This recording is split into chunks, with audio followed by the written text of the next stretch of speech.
tips for getting jobs in Canada and immigrating to Canada, as well as insights for employers who are considering hiring foreign workers.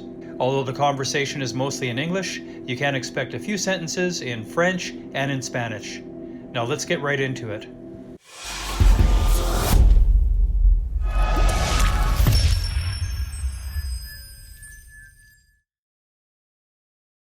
Hey everybody, welcome to Bernie Chats. We're recording this one for jobsincanada.com, and with us today we're joined by Gabriel Leal Vazquez, who runs Pathways Immigration and Recruiting Canada.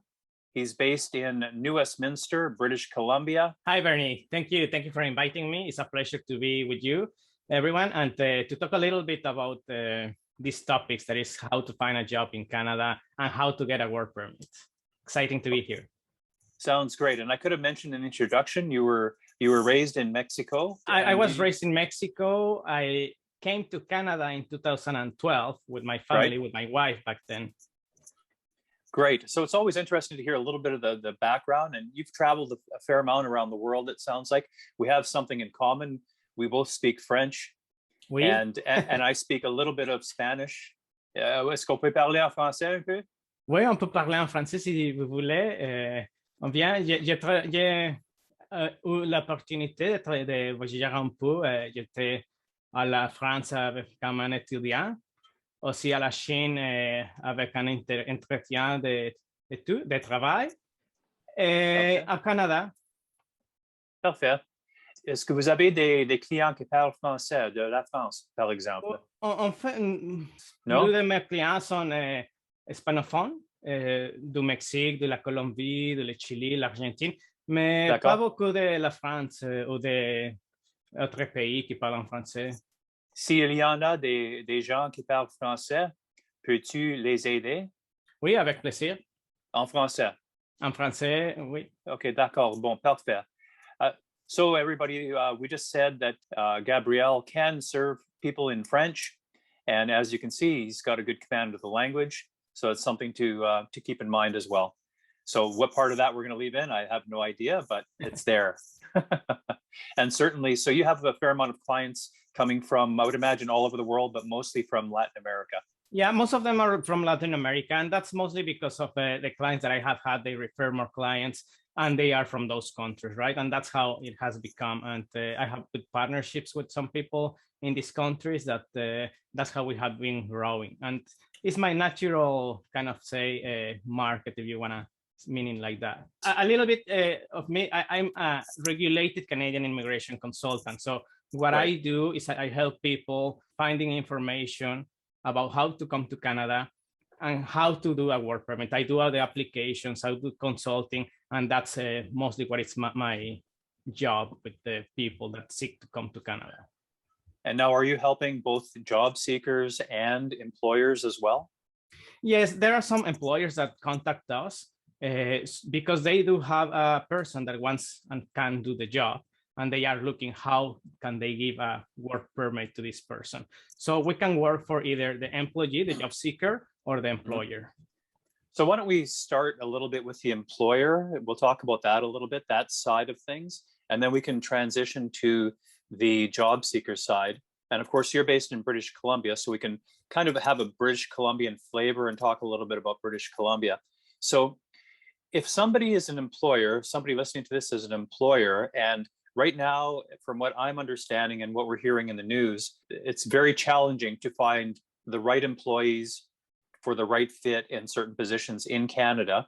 And my understanding is that the doors are a little bit more open right now to foreign job seekers, or at least in the mindset of employers, that they're willing to look a little bit more outside of their normal scope. Is that what you're getting as well? Yes, indeed, there is a huge need of workers, right? The general way to bring a worker is to do what it's called an LMIA, which is a labor market impact assessment. So this is the norm, and this is what most of the employers know. So some of the employers are not aware how to bring someone. They don't have really an idea. And that's they are different ways depending the position they want to offer.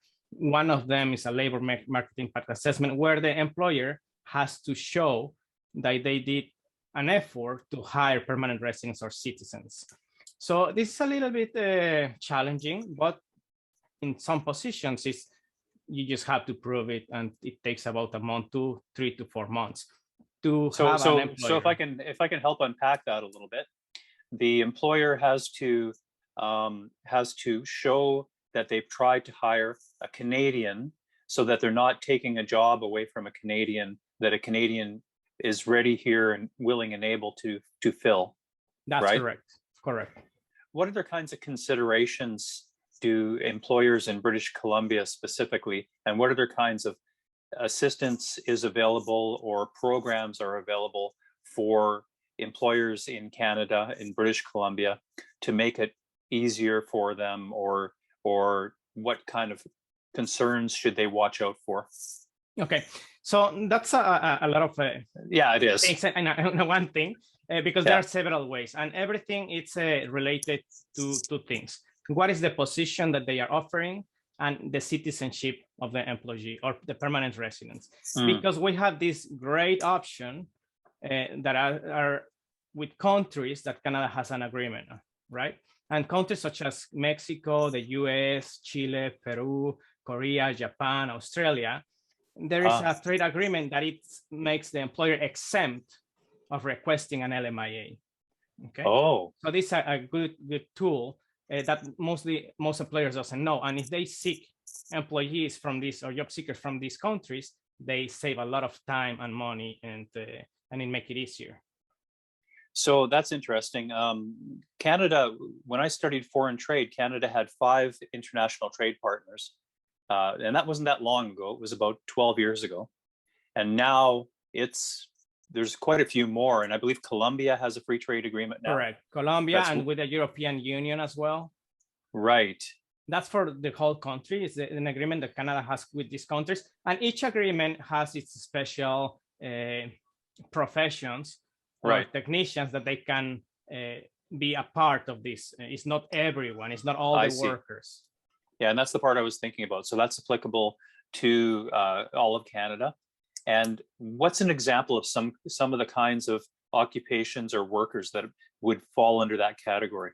Okay, we can talk a little bit per country, because it's important to make the difference. And it's country specific, right? Country specific. And just a legal disclaimer that this information that we are sharing is only for general purposes, right? It's not intended or replacing a legal consultation.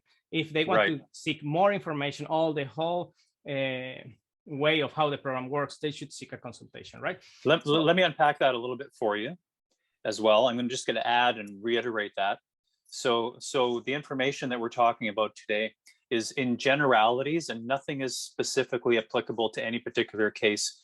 It's just a general, broad understanding, so that people listening can kind of get an idea. Oh, that's the way it might work in my case. Okay, please go ahead. So for Mexico and the United States, we have the CUSMA, right? It is the agreement that previously was called the NAFTA. It covers 63 professions. Some of them, the most common or popular, are accountants, architects, engineers, computer systems analysts, industrial graphic designers, geologists, chemists, a lot of occupations that are scientific related. So if the person is offered a job offer for this position for a Canadian employer, and this person is a Mexican citizen or a citizen from the US, they are exempt of this LMIA, and it could take about 2 to 4 weeks to get a work permit if everything is done properly. Oh, wow. And that's in a case where the employer has already identified the employee, or somehow they've connected. Somehow. They're aware of each other. Correct. Otherwise, an employer would have to go through some kind of a recruiting process, or an employee would have to somehow find an employer that is willing to go through the process. How would that work? There are different ways. Sometimes the most common is people that are already in Canada, like students. They, in their part where they work part-time, their employer says, oh, I would like to hire you full-time. Is that possible? And if this job falls within these professions, then we do this work permit. It's the most common way. For people that are outside of Canada, it happens as well, but it's a lot of more of work, right? They do need to have some skills that are interesting for the recruiters in Canada. And then they can introduce how can this employer obtain a work permit for them. Mostly is the work of the job seeker to show the employer. If the employer is seeking this kind of professionals from these countries, then they do need to look for someone that is knowledgeable about these countries. So there are already people here who might not be citizens, but have student visas and other legal ways that they would be here. And these people, if they have the qualifications, if it's a fit with employer, the employer could do that more easily than somebody from out of the country and skip the labor market impact assessment. That's a big thing. So that's for citizens of Mexico and the United States. For citizens of Colombia and Peru, it's a little bit different. Most of the professions are included, except some of them, right? So it's more open. And the ones that are excluded, so when we say a profession in this agreement, is what we call a NOC 8 or 0, right? It's professional level or managerial level. And some of the occupations that are excluded are those that are within the health, education, and social services, right? So, and there are some technicians that are included, like mechanical engineering technologists and technicians, industrial engineering, graphic designers, interior designers, and one important is chefs, right? So this it's a little bit different how it changes a little bit one country to another. We have also for Chilean citizens or permanent residents from Chile, also from Colombia, permanent residents are included, which is a big thing for some. For Chile, it's similar to the CUSMA for regarding professions. Okay, and so you mentioned chefs. So one of the things that I was going to ask next, and maybe this chef kind of segues into it, is what if somebody is not a professional? Maybe they're a little younger. Maybe they're thinking of going to university, but they haven't done it yet. You know, what pathways can they take? Nice pun, right? What pathways can they take?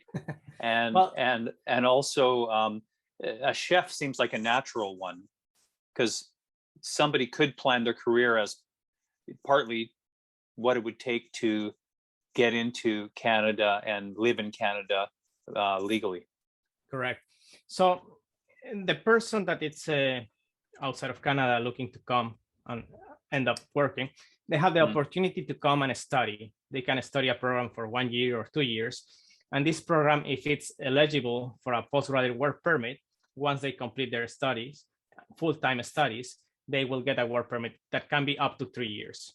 Within these 3 years, they have to find a job that will give them, there is an NOC A or B, if they intend to become a permanent resident in the future. So that's one of the easiest ways for some to come and have the opportunity to have an international experience, to have a diploma from Canada that is very important for the labor market back in these countries as well. So you are winning two things, an international diploma and then work experience in Canada. Great. Great. And in British Columbia here, do we have any programs that might stand out over and above the national programs, or any initiatives for job seekers and employers? What's the best pathway there, and what's the best opportunity for employers? Correct. We have what is called the BCPNP. It's the Provincial Nominee Program for British Columbia. Every province has their own programs. In British Columbia, has two interesting ones that for this subject, or a couple actually. One is for skilled workers, right? The skilled worker is that one that has 2 years work experience in the profession that is being offered. And how it works, they need a job offer as well from the employer. And with the qualifications of the job seeker and the job offer, we do an assessment, and it will give you a point, right? Let's say 60 points, 80 points, depending their English level, their education, their work experience, their salary, the location of the job. Then we submit a profile to the BCPNP as a skilled worker. The person can be outside of Canada. The employer has to demonstrate that they were not able to find a Canadian or permanent resident in Canada. It's not with the same it's not as strict as a labor market impact assessment, but it's a little bit similar. This is a route towards permanent resident, right? So once this person creates his profile, they could be invited by the province, they can be nominated by the province, and they will get a work letter, a work permit, a letter that will help them to obtain a work permit and then become a permanent resident. So that's for skilled workers that are not or that are already in Canada. Either way, it's different profiles. But there are another options for healthcare workers, for international graduates, international postgraduates, and entry-level and semi-skilled workers. So it's different areas depending the profiles of each one. And what about the caregivers? You're saying caregivers? Or... For caregivers, there's a pilot program, right? Which is a couple 1 or 2 years. It's a little bit challenging nowadays because it's only offering about 2,500 places for caregivers and 2,500 for caregivers for caregivers for the elderly. Oh, right? Okay. So it's already backed up. They have more than what they can afford to give these places. This is a program for the permanent resident as well. So that's why it's so demanding. Sometimes it might take them 1 or 2 years to be able to come with an open work permit. And they are doing some revisions to this program. We will have to see in the future how it goes next year. On the employer side, are most of these care homes, daycares, families, private families. They're mostly families. Yeah. So it's a family that needs someone to seek after their kid or after their parents, let's say, and they have someone that meets the qualifications. It's a little bit now the person that wants to apply for this program has to show that has a certain level of English and that has a post-secondary diploma. Okay, great. If they have this and the employer gives them a job offer, then they could apply. They need to meet other requirements, but they could apply. And then they need to wait probably 1 year or 2 years to have an open work permit, come to Canada, open work permit for the profession, come to Canada and work as such. Once they get 24 months of work experience, they could become a permanent resident. Okay, great. And so I'm thinking there's probably a lot of confusion. What I see anyway, running jobsincanada.com is there seems to be confusion among a lot of people out there about, should I just take a flight to Canada? Should I just come to Canada and find an employer who's going to hire me? What do you recommend there? Because I'm guessing that you're going to say that they should stay in their country until they know what they're doing, blah, blah, blah. What do you recommend to somebody who really doesn't have a clue? Maybe they're young, maybe they don't have a serious credentials in any given profession. What do you recommend for somebody like that? Yeah, it's always a good question, and it's a very common question, and it's hard to answer because you need to know the person and you need to know yourself. Like, who are you? How do you work? What motivates you? Are you going to do your job looking for a job in your home country, or you will be doing that better in Canada? And what will that cost you? The most important thing, what do you need to work in Canada? And that's the language, right? Yes, there are some jobs that you could do with minimal knowledge about English, but in general, that's going to help you to move forward, to have a good interview. So you have to be studying English, and it's not enough. What we could say, I'm a proficient in English in my country. Once you come to Canada in an English environment, it's not the same. So the first thing, read magazines, make a subscription to a newsletter, news magazine, paper in Canada. So you get to know more the language in Canada and get to know more the culture, the businesses, what's going on over here. That will help you to have a topic into an interview. That's the first thing, right? The second, what do you want to do in Canada? What kind of job? And you have to realize that you will have to try to look for a job that is not exactly the same that you might be doing in your country. You have to start 2 or 3 steps before so you can get there later on, right? So you might need to get an entry level. Once the employer knows you and they know you know how to do the job, you could be promoted, or you have experience in Canada and you can look for another job that is more towards your professional objective, right? When you're saying look for another job, you mean in a given amount of time with an employer, right? Like you probably have Correct. to be with your initial employer. You might have to be there for how long? Let's say at least a year, because Yeah. less than a year sometimes doesn't look that great, right? So once you have a year of work experience, you're good with your employer, and you have enough experience in the job market in Canada, and then you can try to look for something else, right? Sometimes it's easier to find a job if you have a job. The first thing also, what you were talking, come here or stay. If you come to Canada, most of the work to find a job is online, right? And you have the resources. It's sometimes easier looking for a job in here, because you can go to some centers like work visit centers, and they help you find a job to permanent residents and citizens, but it's open also for people that holds a work permit, and they have a lot of resources, or the libraries. You can access all these also in internet. So Right. One big tool is LinkedIn, right? That's how you can do your networking, find people that have a job that you're looking for, and ask them for an interview, right? Just ask them general questions about their job, their company. Try not to be too needy. We call it like that. Don't be too needy. Just in a friendly way. Share your experiences in your country. Ask them for insights about this role. How challenging is it for someone? But the first important thing is the job that you're looking for. Is it regulated or not? And what does this mean? Regulated profession is like a nurse, like an engineer, like an architect.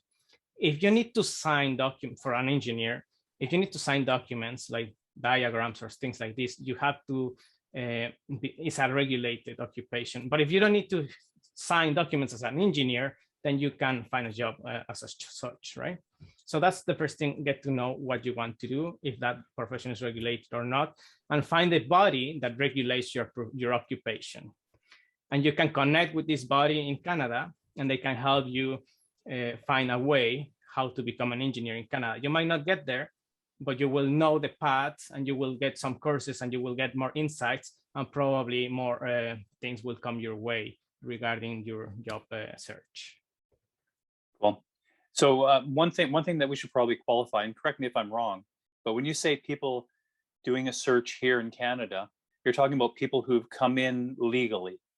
They have some kind of a visa, some kind of a student visa, something Correct. like that, You right? you have to have entered legally to Canada as a visitor, as a student, as a worker. But if you are not legally in Canada, you cannot look for anything, right? You don't have a future in Canada. You have to restore your status or go back to your country and come back.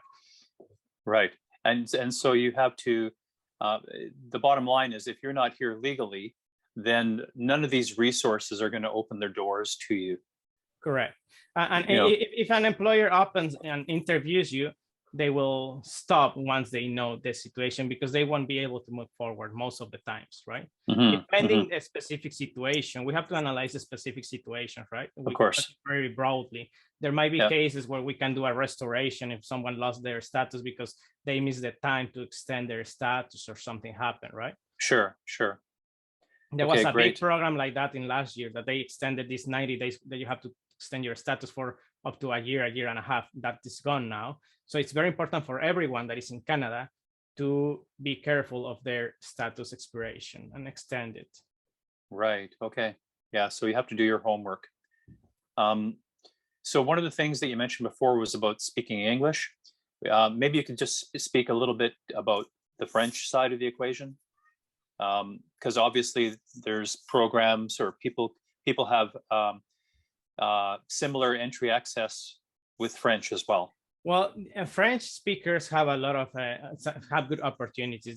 This a program for francophones that make it easier to get a work permit, also to get a permanent residence, right? Or qualify towards Quebec to get a permanent residence as well. So those, we need to know the specifics. They have to find an employer that needs a professional in French, in Quebec or outside of Quebec. It doesn't matter. It's a federal program. And that's an exception to the LMIA, similar to the trade agreements in that regard. Are there any categories of workers that are in higher demand right now, or that you're finding employers are asking about, or that you're finding are getting in easier? Yeah. Well, a big one is cooks. There are a lot of Hmm. needs for cooks in restaurants.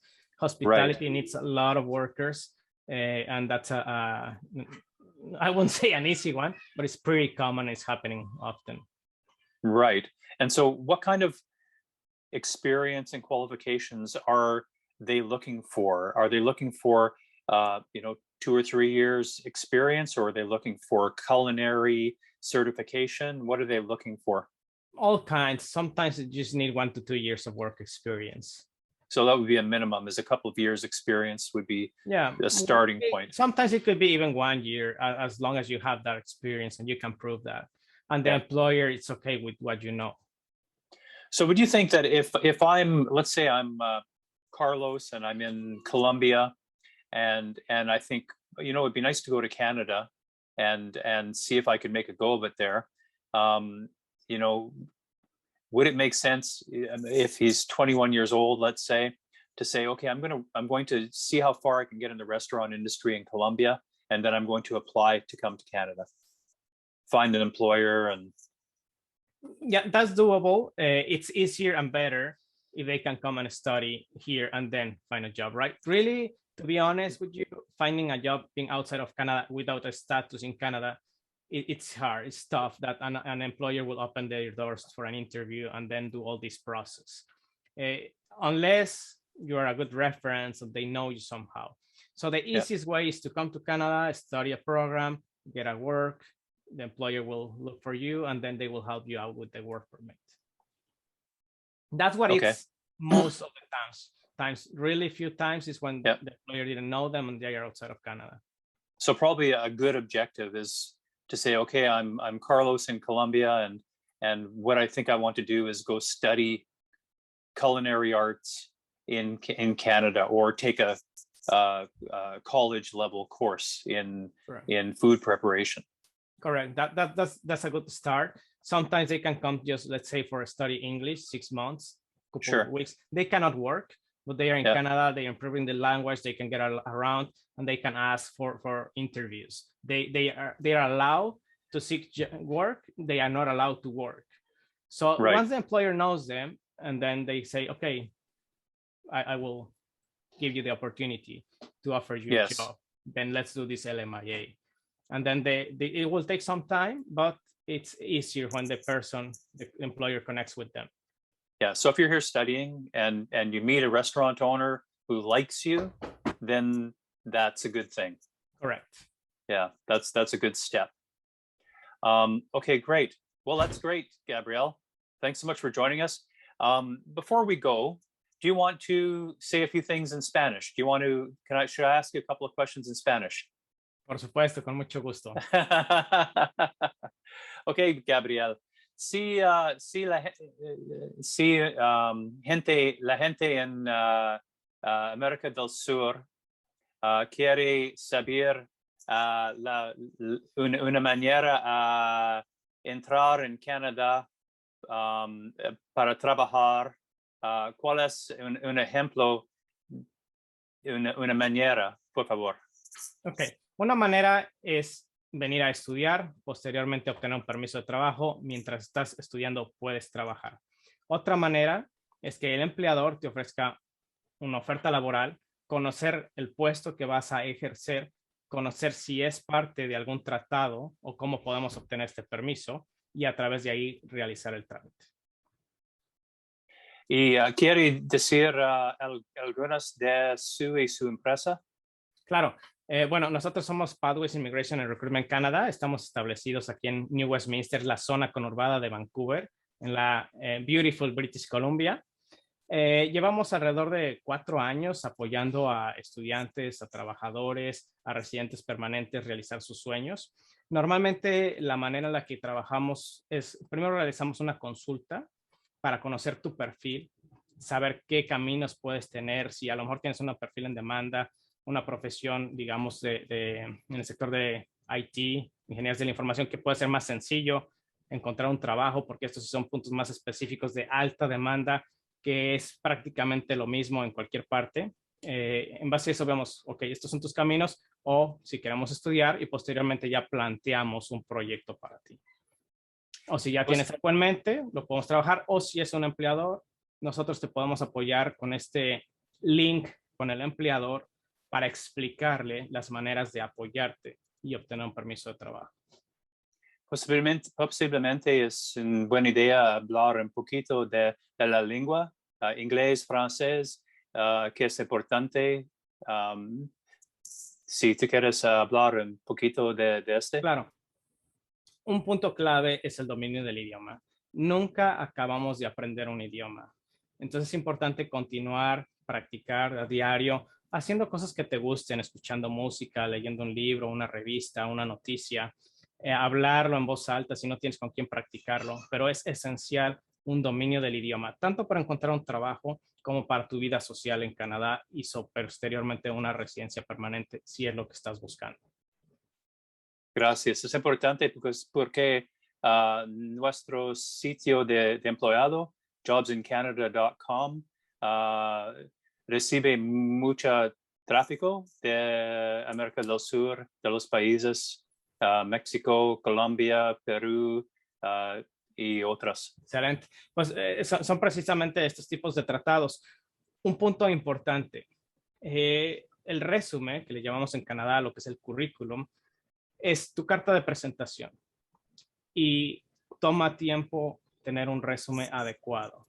¿Sí? Los puntos claves de tu resumen no es el mismo que el currículum que vas a usar en México o en Perú o en Colombia, ¿no? Hay puntos muy específicos que no debe de llevar un resumen. Por ejemplo, el sexo, la edad, una fotografía no es común en Canadá, ¿no?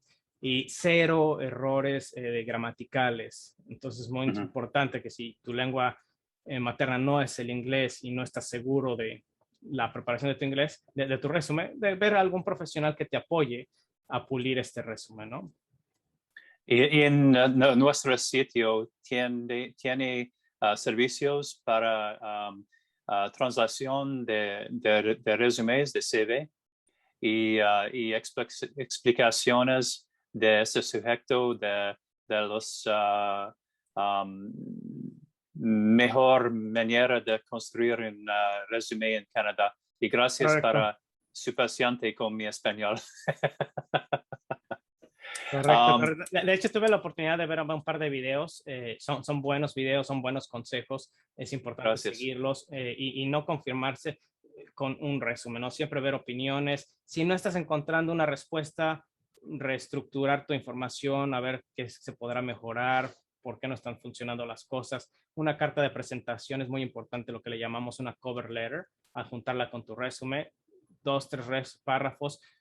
Y siempre el enfoque es por qué eres tú la persona adecuada para realizar el trabajo, ¿no? Esa es la respuesta. Y en tu resumen lo que quiere ver el empleador es qué experiencia tienes para resolver los problemas que el empleador tiene. ¿Por qué te va a contratar a ti, ¿no? ¿Qué es lo que sabes hacer? Y la respuesta debería ser lo que ellos están solicitando en su job posting.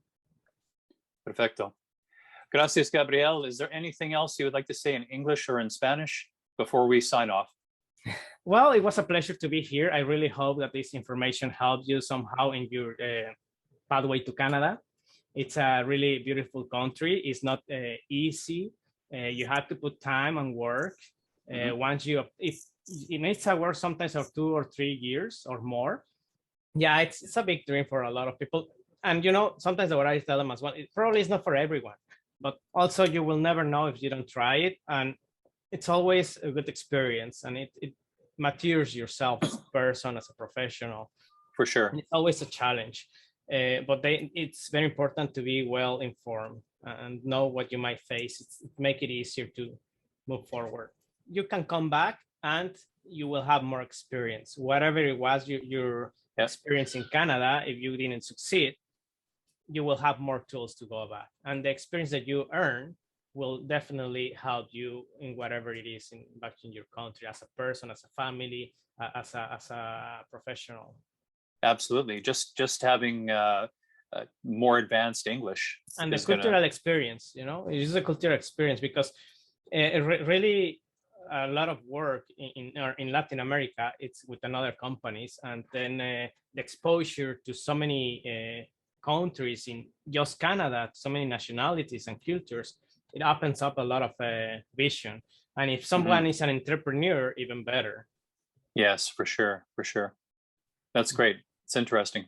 Food for thought. And you know, it's a life souvenir forever. Like if you go sometimes for a trip, you already have a nice souvenir for your life. When you experience a couple months or a year, you will remember forever. It's beautiful. I like it living here. I've been living here for 8 years. So if it's your objective, you have to work on it. Nothing is for free. It's a long way ahead, but you can reach it. And once you reach it, it will be rewarding. Yeah, it's definitely have to expect work and to put in the effort and work your way up, because usually you're not going to start at the top unless you are a highly trained professional. Correct. So with that, Gabriel, how can people reach you? It's probably a good idea if people are trying to sort this all out, that they speak with a professional and get an idea of some, I guess, grounded reality from somebody with some experience and obviously the qualifications. Sure. They can send us an email to info@patsimmigration.com. Probably you can share the email.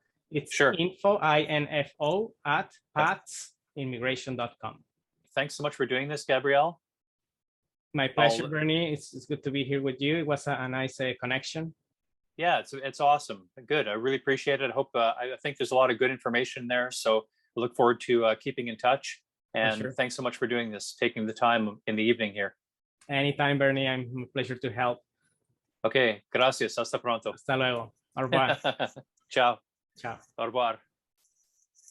And that concludes this Bernie Chats for jobsincanada.com. Please feel free to subscribe, like, share, and comment. Thank you so much for supporting the channel. I look forward to seeing you on the next Bernie Chats for jobsincanada.com.